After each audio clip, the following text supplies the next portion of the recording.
मैं श्रवण कुमार आप सभी का इस वीडियो में तहे दिल से स्वागत करता हूं। आज हम लॉ ऑफ टॉर्ट के जनरल डिफेंसेस के बारे में पढ़ेंगे। When the plaintiff brings an action against the defendant for a tort, the defendant on his part can avoid his liability by taking the plea of any one of the following defenses. Following are some general defenses available against tort committed. Law of tort में कुछ ground है, इसके आधार पे defendant liability से हट सकता है और वह टॉर्ट के लिए लाइबल नहीं होगा। और उसमें से कुछ डिफेंसेस हमारे लॉज में दिए हुए हैं, जिनमें से हम आज पहले डिफेंस के बारे में पढ़ेंगे, जो है वॉलंटारी नॉन फिट इंजूरिया। तो वॉलंटारी नॉन फिट इंजूरिया के मीन्स को समझते हैं। It literally means if a person voluntarily subjects himself to some risk, he can't later complain, as his consent serves as a good defense against him. मतलब अगर कोई व्यक्ति voluntarily मतलब खुद से ही अपने आप को ऐसे रिस्क के लिए अलाउ करता है और बाद में वो इसके लिए कंप्लेन नहीं कर सकता, क्योंकि उसके अगेंस्ट डिफेंडेंट के पास एक गुड डिफेंस है कि there was his consent in this work. इसका सीधा सा मतलब है कि अगर कोई व्यक्ति इंटेंशनली किसी भी वर्क के लिए एग्री होता है या बिलिंग है और वह वर्क करता है, तो इसमें अगर उसे कोई दिक्कत होती है या उसके किसी भी राइट का वायलेशन होता है, तो वह डिफेंडेंट से जाकर उसे टॉर्ट के लिए लायबल नहीं ठहरा सकता और उससे कंपनसेशन नहीं मांग सकता, क्योंकि यहाँ पर डिफेंडेंट के पास एक गुड डिफेंस होगा कि यहाँ पर प्लेंटिफ ने अपना खुद का विल दिया था, या मतलब उसका खुद का मन था, इसलिए उसने वॉलंटरली इस वर्क को ज्वाइन किया। इसको हमें एक एग्जाम्पल से समझते हैं। X is playing volleyball with his friends in A playground. X कोई लड़का है जो वॉलीबॉल खेल रहा है अपने दोस्तों के साथ एक मैदान में। He is hit by A ball on his I and bleeds profusely. और खेलते खेलते उस लड़के के आँख पे चोट लग जाती है बॉल से और बहुत तेज़ी से खून निकलने लगता है। In this case X can't sue anyone in the playground. इस केस में एक्स जो लड़का है वो किसी भी व्यक्ति के ऊपर कोई भी मुकदमा नहीं कर सकता या कुछ किसी को सू नहीं कर सकता जो भी प्लेग्राउंड में था, as he voluntarily expose himself to take any risk that the game would expose him. क्योंकि जब वह मैदान में गया खेलने, तो उसने खुद को कोई भी रिस्क लेने के लिए एग्री कर लिया था जो उस गेम की वजह से होगा, इसलिए वह किसी को लायबल नहीं ठहरा सकता और किसी से कंपनसेशन नहीं मांग सकता। इसका मतलब ये भी नहीं है कि अगले बार जब अपने दोस्त के साथ तुम खेलने जाओ तुम जानबूझकर उसका सिर फोड़ दो, क्योंकि वहाँ पर वह इसलिए नहीं बिलिंग था कि तुम जानबूझ के उसका सिर फोड़ दो, वह इसलिए बिलिंग था कि वह गेम खेलेगा और गेम की वजह से कोई दिक्कत उसे हो सकती है, क्योंकि फुटबॉल लग सकता है, तो ये मतलब वो फोर्सिंग कर सकता था। लेकिन अगर तुम जाके उसे मार देते हो, उसका सिर फोड़ देते हो, तो तुम वहाँ पर जनरल डिफेंस नहीं ले सकते वॉलंटरी नॉन फिट इंजूरिया का, कि वह खुद के मन से खेलने आया था। एक एग्जाम्पल और, जैसे आप किसी क्रिकेट ग्राउंड में क्रिकेट देखने गए, तो उससे पहले आप ये ज़रूर से आप अपने माइंड में बिलिंगनेस है आपके अंदर कि आप गए हैं देखने, और आप फोर्सिंग कर सकते हैं कि आप अगर ग्राउंड में गए हैं तो हो सकता है कोई बाल उड़ के आए और आपको लग जाए, तो वहाँ पर आप ऑर्गेनाइजर या जो वहाँ का प्लेयर है उसको आप लायबल नहीं ठहरा सकते, क्योंकि आप इसके लिए इम्प्लाइड रूप से विलिंग हैं मतलब आपको ये चीज़ हो सकता है, इसके बावजूद भी आप देखने गए हैं।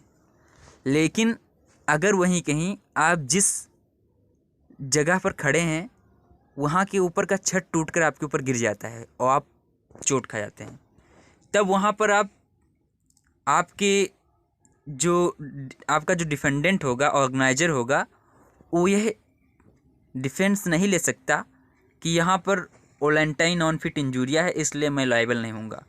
यहाँ पर उसके द्वारा नेग्लिजेंस था कि उसने उस चीज़ को या अरेंजमेंट को सही नहीं रखा और छत सही नहीं था, इसकी वजह से गिरा, ना कि आपके किसी मतलब क्रिकेट के या क्रिकेट आप देखने गए थे तो उसकी वजह से आपको चोट लगा है। तो आप जिस चीज़ के लिए बिलिंग हैं उसी चीज़ के लिए आपके विपक्ष वॉलेंटाइन नॉन फिट इंजूरिया का डिफेंडेंट के द्वारा कोई भी डिफेंस लिया जा सकता है। और अगर आपको हानि किसी द्वारा या नेग्लिजेंस के द्वारा होती है डिफेंडेंट के, तो वहाँ पर वह वॉलेंटाइन नॉन फिट इंजूरिया का डिफेंस नहीं ले सकता। मुझे लगता है आपको अब यह टर्म क्लियर हो गया होगा, लेकिन आगे चलते हैं और देखते हैं कुछ इससे रिलेटेड केस लॉज, उससे हमें और क्लियरिटी होगी। तो वॉलेंटाइन नॉन फिट इंजूरिया से रिलेटेड एक केस लॉज देखते हैं। यह एक जजमेंट है, Hall versus Brooklands auto racing club. So इसके हम फैक्ट्स और जजमेंट को देखते हैं। The plaintiff was a spectator at a motor car race. Plaintiff जो था वह एक दर्शक के रूप में एक मोटर कार रेस में गया था, मतलब रेस को देखने गया था। Due to a collision between two racing cars, one of it rammed into the spectators stand and injured the plaintiff. और दो कार के बीच में टक्कर हुआ, वो कोलाइड हुए, इसकी वजह से एक कार जो था उछल के, या जो स्पेक्टेटर दर्शक का स्टैंड था, मतलब दर्शक जहाँ खड़े हुए थे वहाँ चला गया और प्लेंटिफ को इससे चोट आ गई। The court held the organiser were not liable. और इस केस में कोर्ट ने जजमेंट सुनाया कि ऑर्गेनाइजर इसके लिए लाइबल नहीं था, as the plaintiff impliedly took the risk of such injury. मतलब कि जो प्लेंटिफ था उसने इस तरीके के रिस्क के लिए इम्प्लाइडली अपने आप से ही रिस्क लिया था, क्योंकि वह फोरसीन कर सकता था कि ऐसी घटना हो सकती है। तो वह आते समय भी इस चीज़ से क्लियर था कि वहाँ पर ऐसी घटना हो सकती है, इसके बावजूद भी वह रेस देखने आया। इसका मतलब वह इस चीज़ के लिए विलिंग था, मतलब वह इस इंजरी की जानकारी उससे पहले से था, तो इसलिए वह ऑर्गेनाइजर से कोई भी कंपनसेशन नहीं मांग सकता। Volenti non fit injuria general defence के कुछ एक्सेप्शंस भी हैं, जिसमें पहला एक्सेप्शन देखते हैं, रेस्क्यू केसेस। रेस्क्यू मीन्स बचाव के केसेस, मतलब when the plaintiff voluntarily undertakes a risk to rescue somebody from an imminent danger. मतलब जब कोई प्लेंटिफ खुद से ही किसी रिस्क को लेता है, यदि किसी दूसरे व्यक्ति को तुरंत किसी खतरे से बचाने के लिए, created by wrongful act of defendant. और ये जो इमिनेंट डेंजर था वह अगर रॉन्गफुल एक्ट के द्वारा, जो ये रॉन्गफुल एक्ट है जो डिफेंडेंट के द्वारा किया गया है उसके वजह से क्रिएट होता है, तो the defendant can't set up the defence of volenti non fit injuria against the plaintiff. तो ऐसे केस में जो प्लेंटिफ है उसके against defendant volenti non fit injuria का डिफेंस नहीं ले सकता। तो इसको समझने के लिए एक केस लॉ समझते हैं, Haynes versus Harwood. In Haynes versus Harwood the defendant left the horse carriage outside a building. तो इस केस में एक डिफेंडेंट जो है वह अपने हॉर्स गाड़ी या मतलब यानी कि यक्का को बाहर एक बिल्डिंग के छोड़ देता है। जो एब्सोल्युटली अनअटेंडेड है, मतलब वह खुली रूप से था, किसी से बंधा हुआ नहीं था। Some urchins playing nearby threw stone at the horse, मतलब कुछ बच्चे आसपास खेल रहे थे, उन्होंने स्टोन फेंका घोड़े पर। The horse unbridle itself and started running amok, और घोड़ा जो था वह पागलों की तरह दौड़ने लगा। This frightened the passer by and everybody started running, और जो आसपास के यात्री थे या मतलब जो पैदल जा रहे थे वे डर गए और हर लोग इधर उधर भागने लगे। A police constable who was on duty in a nearby police beat box, एक पुलिस कांस्टेबल जो उस वही आसपास पोस्टेड था उस टाइम ड्यूटी के लिए, decided to take charge of the situation and succeeded in stopping the horse, और उसने यह मामला देखकर उसे बचाने की कोशिश की और हॉर्स को रोक लिया।